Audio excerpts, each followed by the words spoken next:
Patrick Kluivert memutuskan untuk memanggil 3 pemain Dewa United ke timnas Indonesia. Hal ini membuat Dewa United menjadi tim yang paling banyak mengirimkan wakil ke skuad Garuda. Jangan lupa klik subscribe dan lonceng notifikasinya agar tidak ketinggalan berita terbaru. 3 nama pemain yang dipanggil Patrick Kluivert adalah Ricky Kambuaya, Egy Maulana Fikri, dan Septian Bagaskara. Presiden Dewa United, Ardian Satyanegara, mengaku bangga dengan pemanggilan ini. Ia menilai bahwa hal tersebut merupakan hasil kerja keras yang telah dibangun oleh Dewa United. Sebagai informasi, Dewa United mengalami peningkatan pesat di musim ini. Bahkan tak sedikit yang menilai Dewa United adalah tim yang paling atraktif di Liga 1 2024-2025. Saya senang dan bangga ketiga pemain tersebut dipanggil ke timnas Indonesia. Sementara itu, ini menjadi momen perdana bagi Septian Bagaskara bergabung dengan timnas Indonesia senior.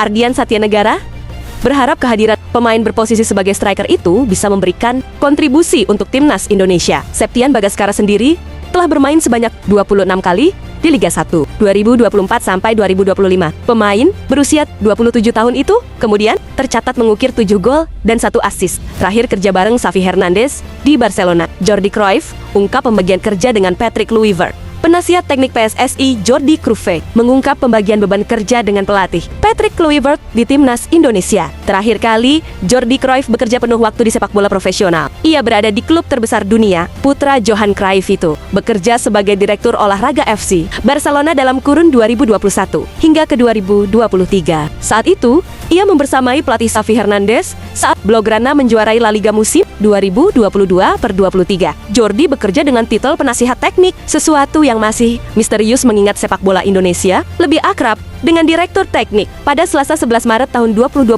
sore tadi, Jordi akhirnya diperkenalkan oleh PSSI. Ia pun menjelaskan pola hubungan kerja dengan Kluivert selaku pelatih. Saya rasa dalam keseharian, Patrick Kluivert dan stafnya bekerja langsung dengan tim nasional di lapangan. Tetapi di luar itu, penting juga membentuk strategi untuk jangka pendek dan jangka panjang, supaya sepak bola bisa berkembang. Disitulah tugas saya, ucapnya. Meski sudah jadi WNI, FIFA belum sahkan Emil Audero, Joey Paluposi, dan Dean James untuk bela timnas Indonesia. Emil Audero, Joey Pelupe, dan Dean James masih harus lewati satu proses lagi sebelum berhak membela timnas Indonesia. Mereka melakukan pengambilan sumpah WNI di Kedutaan Besar Republik Indonesia KBRI di Roma, Italia pada Senin 10 Maret tahun 2025 untuk Emil Audero, Dean James, dan Joey Pelupes. Ini akhirnya diambil sumpah menjadi WNI setelah dipastikan prosesnya sesuai dengan ketentuan undang-undang. Para pemain ini memiliki garis keturunan Indonesia. Emil Audero diketahui memiliki keturunan Indonesia dari sang ayah yang bernama Edi